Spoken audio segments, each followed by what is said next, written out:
Do us a quick favor, guys. Hit the follow, subscribe button. Share this with someone who would benefit from it. And help us grow, as the more we grow, the better the episodes we'll get. Thanks, guys, for helping us. And let's get into the episode. Welcome back to this episode of the SCULPTED podcast. Today, we are by ourselves, while we're going through the power of being alone or the power of solitude. It's something that I think is very powerful. Why it's called power and solitude. Something that I think was very helpful when I was alone. I think that it really helped me being alone when I was in Germany. I spent a lot of time alone. In fact, today I'm alone. Most days I'm alone. Although I've got my dog down there. She's relaxing. She's resting. Basically. But being alone is, I think, underrated. So many people want comfort. So many people want to be just living the normal life. That they don't want to have that long, kind of reward that's so far away. They want instant gratification. Delayed gratification is something that people actually can't even conceptualize sometimes. And I think that it's so powerful being alone because it does accentuate that. It leaves you with your own thoughts. I mean, you start to understand your own thoughts. You understand how you work as a human being. You start to truly, I think, make internal progress so that you can truly understand how you work as a human as well. Now, what I'm doing is I'm actually playing a video for you. Now, I've done this quite a few times. I think it was in November when I first came back from Germany. We were doing a lot of this. Now, I quite liked it, but sometimes there were episodes of which pretty much I would have not much dialogue, but this one is really good. I think that I'll try and, interject as much as possible. There should be quite a lot of dialogue from me. So, with that being said, the power of being alone, TEDx. Let me quickly find, a little bit more details about it. Okay, the power of solitude, how being alone can help us find happiness.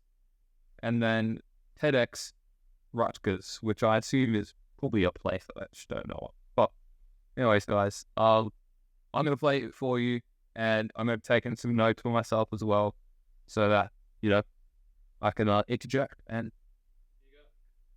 So, I'm currently a freshman in college, and as you can imagine, everyone I know is going out, having fun, making new, possibly lifelong friends. Well, everyone except for me. My mom keeps saying, "You have to enjoy the college life," and I'm like, "I am, Mama." I like to spend my time watching TV, listening to music, taking walks, basically anything that doesn't involve socializing. Because that's my version of fun, and that's okay. My name is Isha, and I'm a loner. And today I'm going to talk to you about why that's not such a bad thing. So first I'd like to define what being alone actually means. It's not about abandoning or disconnecting from everyone. It's about giving yourself the opportunity to focus all your energy on yourself without having to worry about others and their perceptions of you. And it's facilitated by being physically alone. As an introvert, I need my me time every day. And I'm sure many of you can relate. Most of us, as members of the human species, beyond our individual personalities, are constantly aware of the people surrounding us. And we even manipulate our own behavior based on what we perceive others' expectations to be. This is ingrained in our evolutionary and biological nature. Humans and some other organisms like macaques and songbirds have neural cells called mirror neurons. Basically, when we watch somebody else perform a behavior, the same neurons associated with performing that behavior light up in our own brains. We can literally think and feel what someone around us is thinking and feeling. Evolutionarily, humans have had to fit into social groups to increase our chances of survival. We're predisposed to mimicking others to fit in, but now when that evolutionary survival instinct is no longer needed, we still tend to alter our own behavior according to those around us, and we lose our true selves in the process. Being alone can help us find ourselves after years of being someone we're not. Instead of using our energy to read and mimic others, we can focus it on ourselves. We can listen to our own inner voice, recognize our own vibration, and be present with it. Let me give you an example. In high school, I had to spend 2 hours each day just to get to and from school on the bus. And although this may seem like an incredible inconvenience for a busy student at a highly competitive high school, it was actually my favorite time of the day. I would sit deep in the secluded, long gray seat, put on my noise-canceling headphones, rest my head against the window, and take a deep breath, releasing the burdensome energy I felt while around most others. And as the calming instrumental music flowed strongly from my headphones into my ears, I would listen to the voice in my head that I usually ignored, and its beautiful comments about the bright green trees passing by, or the sound of the rain pattering against the window, or the feel of the sun's warmth on my skin. I would hear its motivational words as they replaced the anxious thoughts imprinted on me by my peers about tomorrow's test. And I would hear its sarcastic sense of humor as I pondered whether anyone is truly mentally stable. In being mentally alone for those 2 hours each day, I recognized my curiosity and appreciation for the world, my confidence, and my lightheartedness. And I began to identify that burdensome energy I felt while around most others as the false persona of the timid, socially awkward little girl I was morphed into. Essentially, I started to discover my true self. When the pandemic omitted the need for a bus ride as school transitioned into an online format, I lost the previously established time I had to listen to myself. But my daily solitude practice had become so influential in my life, I had to find a way to preserve its effects, but reformat its time and place. So, I've determined 3 simple steps for effective practice of solitude. Number 1, find a time and place where you can be physically alone and undisturbed for some time. I like to go outside and connect with nature. Number 2, you can even choose to do something during that time as long as it's a relatively mindless activity like riding the bus, taking a shower, drinking tea, or even consciously doing nothing. Number 3, just try to listen to your thoughts. There's no need to control or analyze them, just notice them and watch them pass. This simple practice can help us find who we are. We briefly disconnect from the worries of others' opinions and the absorption of their energies and thoughts. And we give ourselves the opportunity to be present without having to analyze anything. We just be. And in that being, that is where the true self lies, the self unadulterated by the expectations, perceptions, and judgments of others and ourselves. There's no need to verbalize who we find because oftentimes it's not even possible. We just feel it, recognize it, be with it. Studies have shown that this practice of just being, which is an important part of meditation, significantly reduces stress and increases focus. It's also home to what Jack Fong, a sociologist at the California State Polytechnic University, calls existentializing moments, or fleeting realizations of clarity about ourselves and our presence within society that arise from inward-focused solitude. I like to extend this and say that practicing solitude allows us to recognize our presence within time. We not only divert our consciousness to ourselves, but also to our presence within the present moment, which really is the only time and place we truly know. For example, as widely known, the transition to college is a complex experience imbued by journeys of newfound independence. And I've been fortunate enough to embark on that journey over the past several months. One day, I was walking to the library, and I did something that would have been very difficult in my previous conveyor belt lifestyle or my school-home daily pattern where every day I saw the same people and the same places at the same times. I stopped, and I looked around, And I thought to myself, wow, I'm walking to the library. And in that moment, it felt quite amazing because, well, I've never been able to walk to the library before. But if I was in an environment surrounded by people I had to interact with, I might not have been able to appreciate where I was in that present moment. Hey guys, don't want to interrupt this episode, but yeah, gotta do what I gotta do. Make sure you like this video. Make sure you leave a comment if you enjoyed it. If you want any to give any feedback, even just leave that below. We're open to everything. Join the Patreon, guys. There's gonna be a lot more stuff on there. We want to hear from you guys as well. We want to get you involved. If you want to be beta testers to the SCULPTED app, let me know. I can make that happen. Try and get involved at any level. What we're doing at Live Free, guys, make sure you check what we're doing there. Liam's got his own personal YouTube channel. He's always uploading. I've got my own personal YouTube channel that I've started uploading twice a month now. It's going to be cinematic like I am now, right? I've got the light above, got a cool camera. That's what I'm going to be working on, guys. So make sure you follow Live Free Diaries. SCULPTED app. We're doing great stuff over there.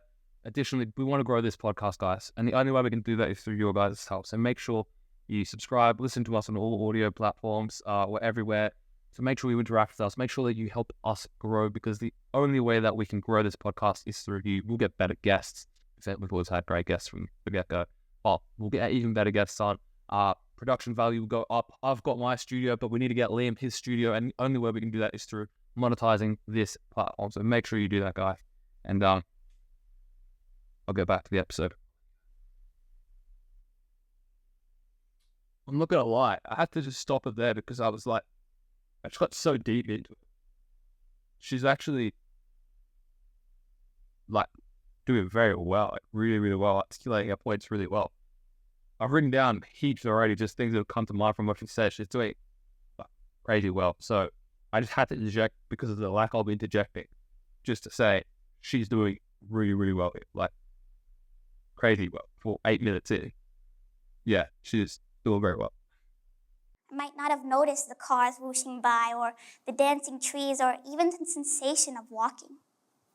Instead, I might have been worrying about how I looked to others or what they might have been thinking of me. To me, this is the true value of solitude. We're now able to discover the esoteric beauties within ourselves and within the small moments that we can now capture. Things as simple as the sound of the trees or the smell of the air. And we begin to cultivate a love and appreciation for our existence and the gift of life because we fully experience and revel in every beautiful aspect of every moment. This mindset isn't confined to the temporary period of solitude. As you continue to practice living with your true self in the present moment when alone, you may find your entire perception of the internal and external world start to change. In social interactions, we can still maintain the clarity and integrity of our true energies to be ourselves around others and maintain and be in the present moment physically, mentally, and spiritually. This can actually enhance our positive relationships as we intimately listen to and appreciate every facet of one another and fully experience these social moments. So, I encourage you to spend some time each day in solitude. You might be surprised at the beautiful features of life you find within and without. And like my mom says, enjoy life. Thank you.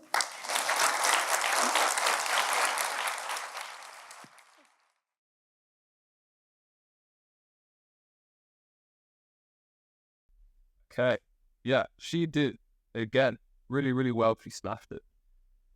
She's pretty young as well. Very good articulation. I assume they did have some sort of like kind of teleprompter with TEDx. I'm pretty sure it makes sense that she didn't really fumble much at all. But really impressive stuff. So the key thing that I want to speak about here, one thing is the societal pressure. Now, her mum said it, which was enjoyment. Well, what is enjoyment? Now, for some people, enjoyment, they don't know any other form of enjoyment but instant gratification. Now, I would say that my form of enjoyment, the only real form of enjoyment that I really know and chase, because I know it's the best for me, is long term. It's the things that take me ages to get to, because in the process, that's what I fall in love with. And guess what? I'm able to get that, end goal at the end. Amazing. That's even better because that's delayed gratification at its highest level. So what is enjoyment? Well, the way that her mother originally said and saw it is enjoyment is what everyone else is doing. Now, is that true? It quite potentially could be. And I'm not saying that they're not enjoying themselves. I do think that they are wearing masks a lot of the time when they go out and enjoy themselves and, have fun. I think that a lot of people wear social masks. I have a social mask. I've probably got 3 different layers. And I was speaking this to a close friend the other day, like always reference on this podcast. I just don't even know if he listens to these, but we do speak. I literally got a meeting with him in about 3 hours or so. It's 2:46, 5 to 6 p.m. on with it. So literally got a meeting with him later today, and we just chat, sit down, and get all our thoughts on the table, what's happened in the past week and what's come to mind basically. We were kind of talking about how like so many people just fixated on instant gratification of the things that you can do right now, where truly the things that are long term and the things that are delayed gratification is actually so much more rewarding. And it is that marshmallow kind of test that the kids did.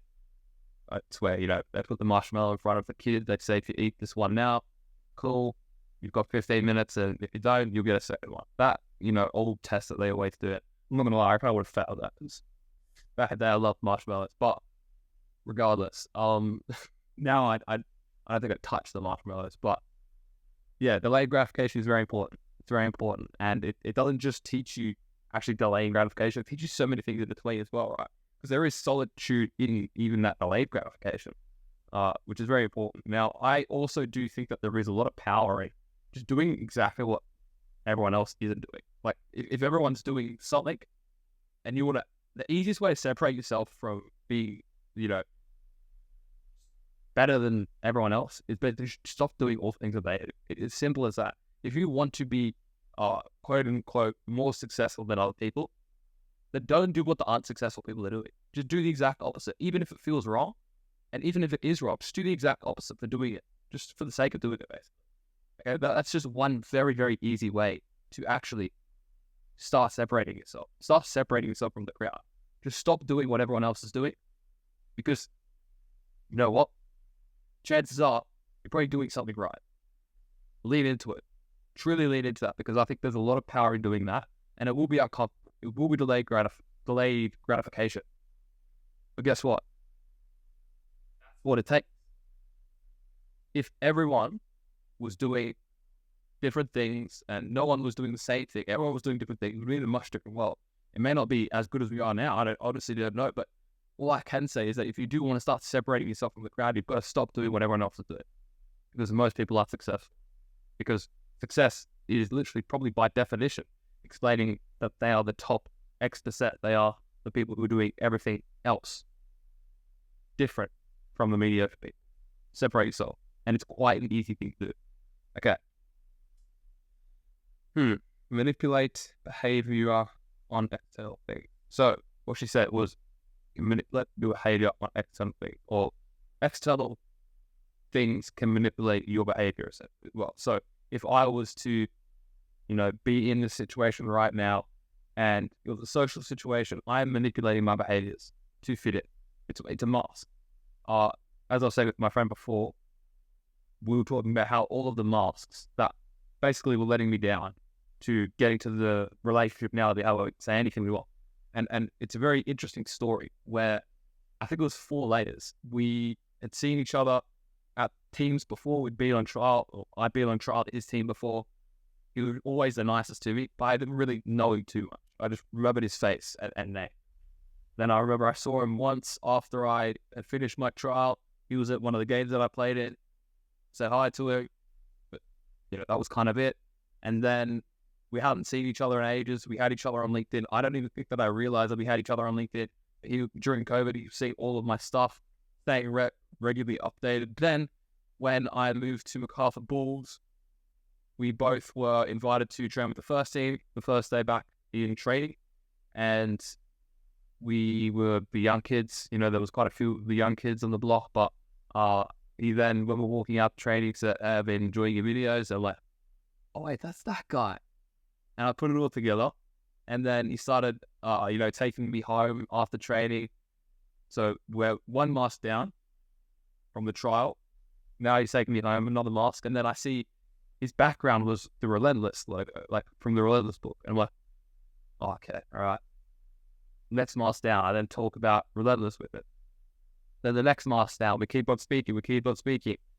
Then we move to Germany. I moved to Germany, sorry. He moves to the UK at the exact same time. We both leave with other balls.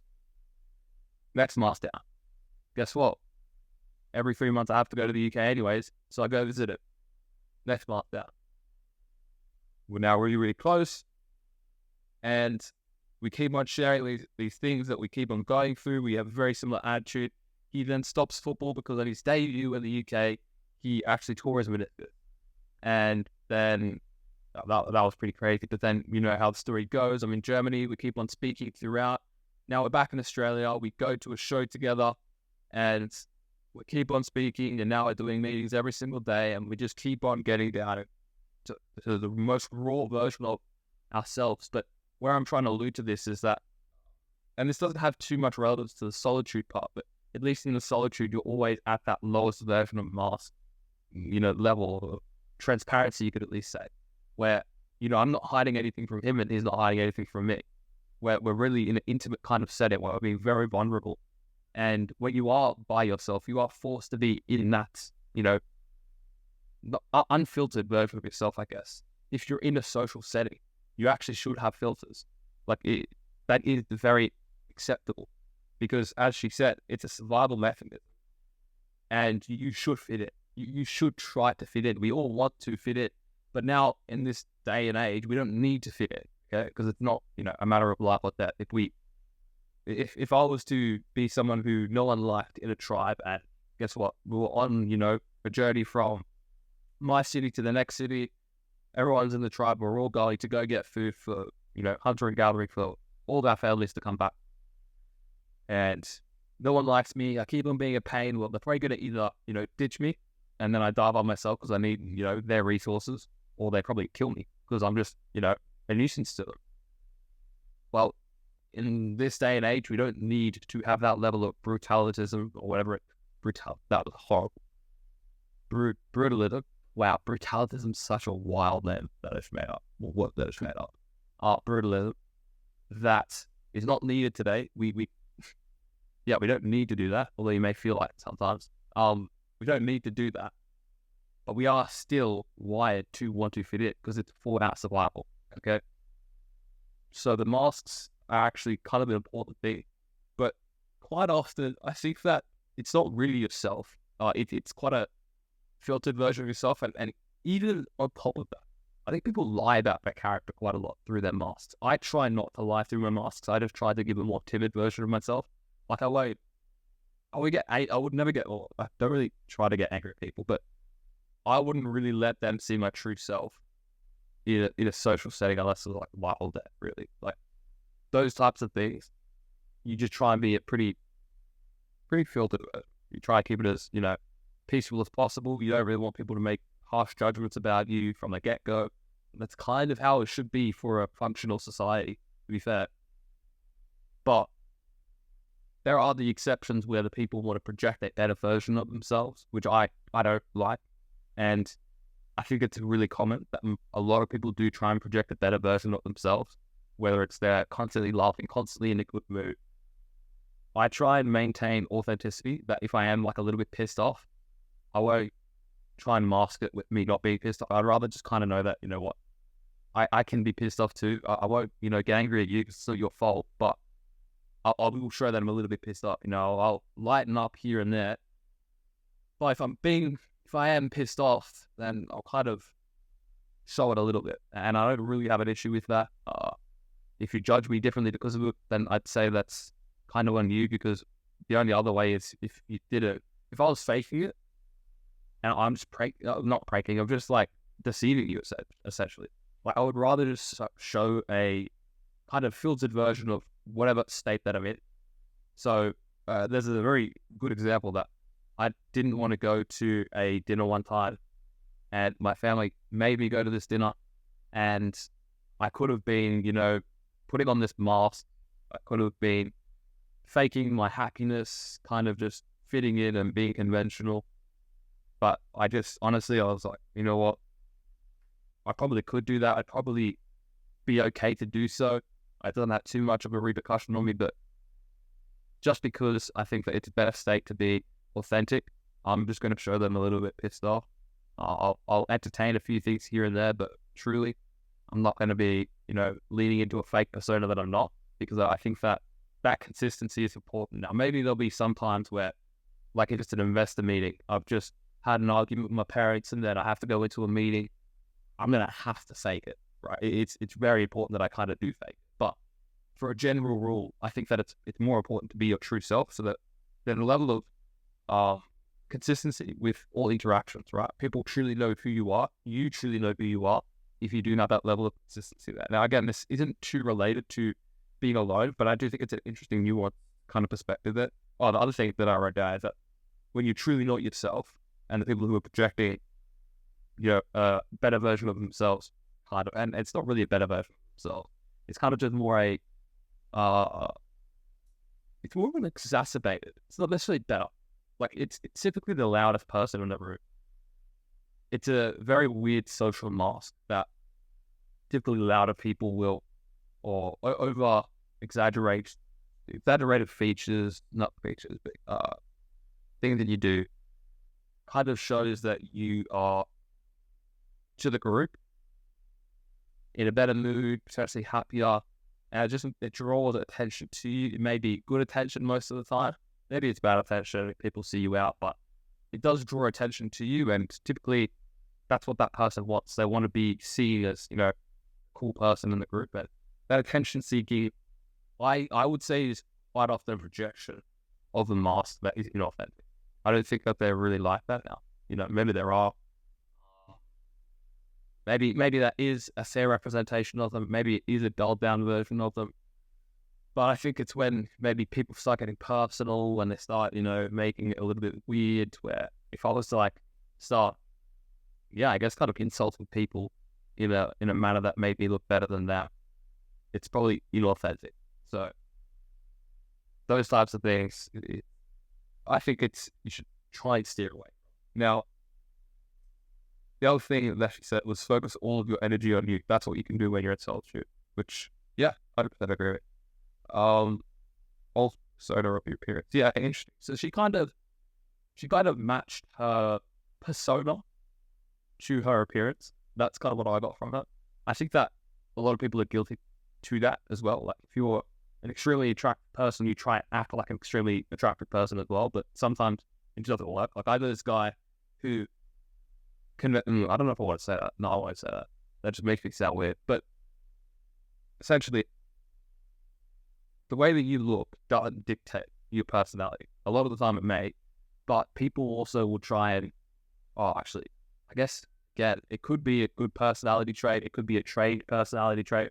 But what she was saying is that she kind of let her perception, visual appearance kind of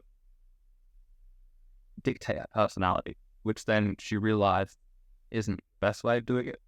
The other thing that I wrote down was when you're by yourself, you are forced to find your own solution, which is a really good thing as well.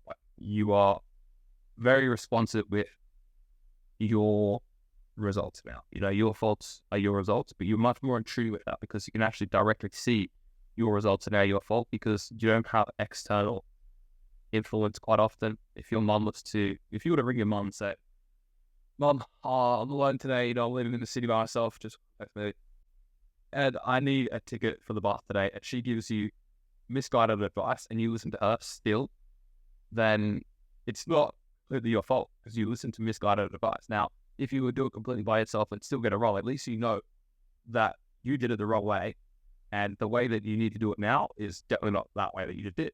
So if you were to do things in solitude, you can start to realize where the right and wrong thing are quite quicker than if you were to do it with guidance, because the guidance can be helpful, especially for something like that, right? It's very inconsequential, but that way you can start to learn how your actions truly have repercussions. And additionally, how to make smarter decisions. That makes sense. Okay. The other thing that she spoke about was just being. So it reduces stress, increases focus. I added that it really helps self-awareness as well. So I do think that just being, I don't really relate to that too much. I don't think that I just be too often. I think that I do a lot. But just being is also a concept which makes sense, where you're just being aware of your thoughts, things like that. It would definitely reduce, I guess, the state of mindfulness, to be fair. So in solitude, you're probably more mindful anyway. I do find that making myself more mindful also is a thing, where whether it's listening to a podcast or I have, no, I don't think I have done it before. I have wanted to do this before though, but to me, I just didn't know if the ROI was there yet. And I probably will do this soon.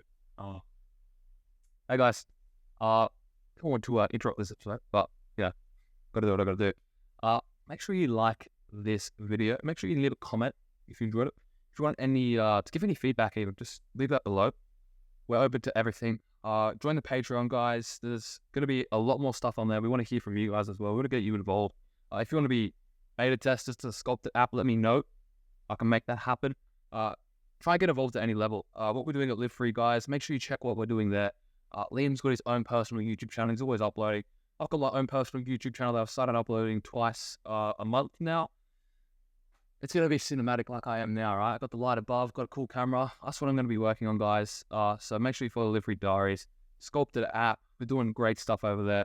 Additionally, we want to grow this podcast, guys. And the only way we can do that is through your guys' help. So make sure you subscribe, listen to us on all audio platforms. We're everywhere.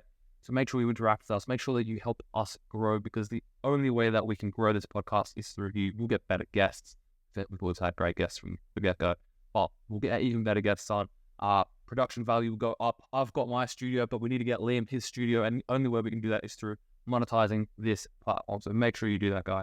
And I'll go back to the episode. Just when I get the right moment. There's no desperate need in my mind right now. Maybe there is, I just don't know it. But what I wanted to do was literally just lock myself in a room for an hour and just think. It's probably not too, difficult of a thing to do. I should have done that. It has escaped my mind since I last wrote it down. That's why I haven't even thought about it. But just sitting with your thoughts for an hour seems like a pretty sound thing to do. I guess in a car I do it, but your distractions around it. It's something like that could be quite a cool thing to do. I think I wanted to do it in my old apartment when I was in Germany, just lock myself in the bathroom for an hour, see what I do. It does sound kind of unproductive to me, but I think that I'm definitely going to have to give it a go when I've got less demand on me, let's say. Doing this podcast is kind of actually, the podcast is kind of a similar thing to that, to be fair. So just speaking to a camera, but I'm literally, all I'm doing is just articulating my thoughts out loud. Quite often I do come with a brief, but yeah, actually probably isn't too dissimilar to what I'm doing now. Okay. The long-term solution to get ahead of the game. Now, what I think solitude truly is a long-term solution in the short term to get ahead of everyone else. Because I think that in solitude, you can learn so much. And it is a massive sacrifice. It actually is a massive sacrifice. But you can get ahead of so many other people. Like, I said this in my most recent YouTube video, which is, actually, I don't know if I did say this, but essentially, I said this to a friend yesterday as well. If you're able to do a little bit more than the average person, that gap is becoming ever so big, right? That gap is getting bigger and bigger by that day, because the people who put in lackluster effort are staying down there, and there's becoming more of them. And the people who are doing just a bit more effort than that, much more finite. Okay, so that's separation of the mass, and people who are doing just a little bit better, becoming even bigger. Okay, I found this through my hiring process. I found so many people who are in this bottom bunch. Okay, maybe it is the demographic of LinkedIn. Maybe it is, I don't know. Maybe there's other reasons for it, but I do think that this stems with some sort of truth at the very least. Don't quote me on it. It would make sense, just statistically, with all the things that happens in this world. I think that this large bottom group of people is becoming ever so big, with kind of not untalented, but unskilled people going really, really big, increasing. And the gap between them truly isn't that big in skill, but it is now because there's a so small amount of people who are doing quality. And it doesn't take too much effort to do that quality, but it's getting bigger and bigger because everyone's going down here now. And I think truly, if you just put a little bit of effort into something, you're doing much better than, the bottom 65%, however big that is. I think you're doing much better than the bottom 65%. But people just want instant gratification. It's being trained in us. It truly is being trained in us. I think that if you are on TikTok, constantly scrolling, if you're on Instagram, people talk about these, doom scrolling. Don't even know what doom scrolling is. I don't even think I've been there. Like, I talk about how I go on TikTok on a Sunday for me, and I just scroll for days. To me, it gets to a point where it's like, I don't even like doing what I'm doing, but I'm kind of just forcing myself to do it. Maybe that is doom scrolling, but I am doing it with purpose, obviously. If you don't know why I'm doing it on purpose, or educate yourself, I'm doing it for a valid reason. And it's not to educate myself on topic, literally just to make myself more productive. It's a bit of a weird one, guys, but I haven't done it in a few months. People have been out. I do want to do it, and I have seen how it actually truly does make me productive, by the way. So if you are a little bit confused why I do it, I probably watch a few episodes where I've spoken about it previously, how I purposely put in distractions to make me more efficient. But these things that people get addicted to TikTok, like I've heard people in old teens were like, oh yeah, I literally just accidentally, check my phone and then I'll be like TikTok for 6 hours later. It can't be real. Like, that actually can't be real. It's wild. People just want that instant gratification. It truly is being trained into you. Now, I think what I meant by a short-term, long-term solution is that the solitude isn't necessarily a place where you should stay forever. I think that it's a short-term thing in retrospect to your entire life. I think that spending a few years there is definitely a good thing. Years may sound daunting.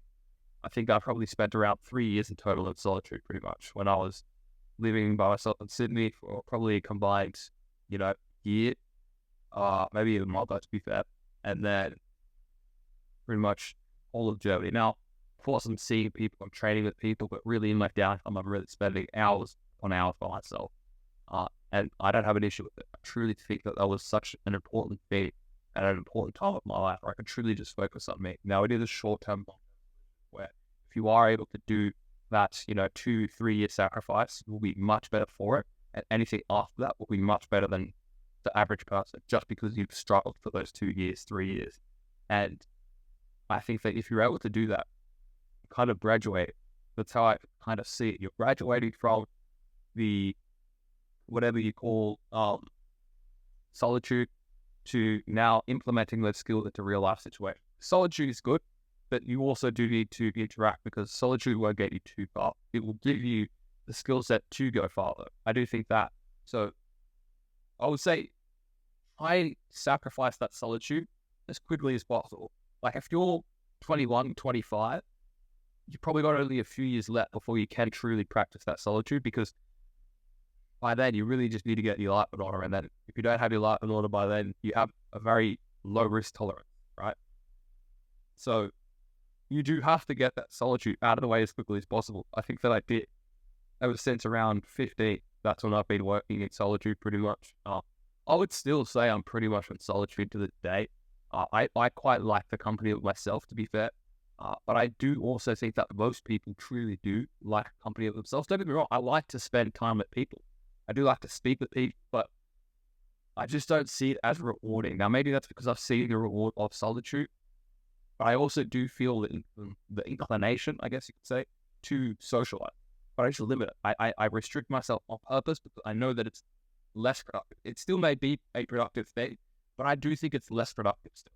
Even if it is, being by yourself is 90% productive, and being with others 80% productive, I'd still rather be by myself, because it's still 10% better. And again, I just do prefer being by myself. Now, I don't think it is only 10% difference. I'd say that, maybe it's 20% productive with other people or something like that, a smaller number. But I do think that being by yourself is really, really important. I think that it is kind of a graduation where you get that skill early on when you can afford that risk, because it is risky to be in solitude. Get that early on. Unless you've got like a remote work, 30 something, and you've got that stability from being alone. But I think most people will probably be in a situation where it's almost like make or break after 20. You need something sustaining you over a long period of time. And you have to have that financial security. So, yeah, it's a very interesting topic. I think that quite a few people speak about it. I've always made a joke out of it before. I would want to be a monk when I retire. I don't know if I actually would. I think I'd probably be more like a bishop or something like that. Probably would have become like a pastor. I don't know. That was like a random recent thought that I had. It's just kind of the evolution of a myth, if that makes sense. Like, I wonder what that's going to be. But something where it does involve a high amount of solitude and self-development, I think that's probably going to be where I kind of end up in my later years of life. But yeah, I think that's a lot of food for thought there. I don't know what your experiences are with solitude. I'd say that for my age, I'm quite qualified.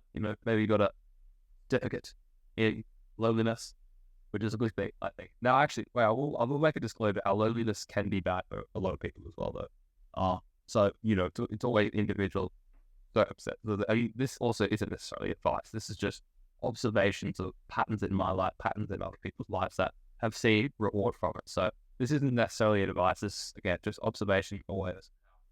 Solitude has helped me, and it helped the lady who will listen to it. Yeah, guys, I hope you enjoyed this one, and I'll catch you